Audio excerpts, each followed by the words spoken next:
tried to grab me, but she couldn't seem to reach past the doorway. I think we're safe here. Out there, though. He sat down on the couch beside his wife and put his arm around her. She curled into him and grabbed his hand. Her palm was hot and sweaty. What's wrong with them? I don't understand this. I mean, it's like they're turned into... Elsie trailed off. She didn't need to finish. Craig knew what she was trying to say. The idea was ludicrous, of course. Vampires weren't real. They were purely a figment of imagination, the stuff of bad novels and even worse movies.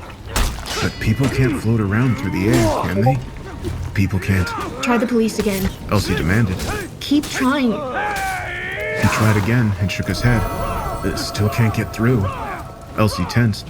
She held up a finger and said, You lost Zone A. Do you hear that? Craig held his breath and listened. After a moment, he heard it too. Captured Zone C. Faint but clear. The hectic, hysterical wailing of multiple sirens in the distance. No wonder you can't get through.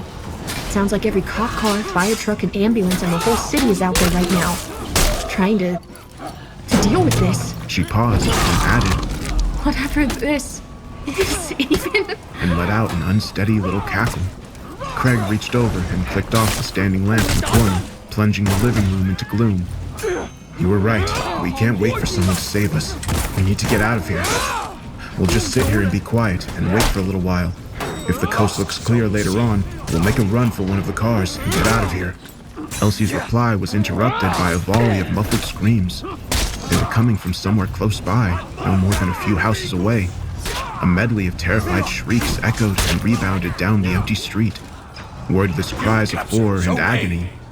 Craig put his arms around his wife and they hugged each other, both of them clamping down hard against screams of their own.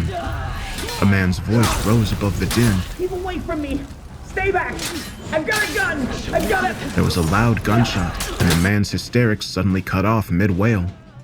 In the thick silence that followed, the only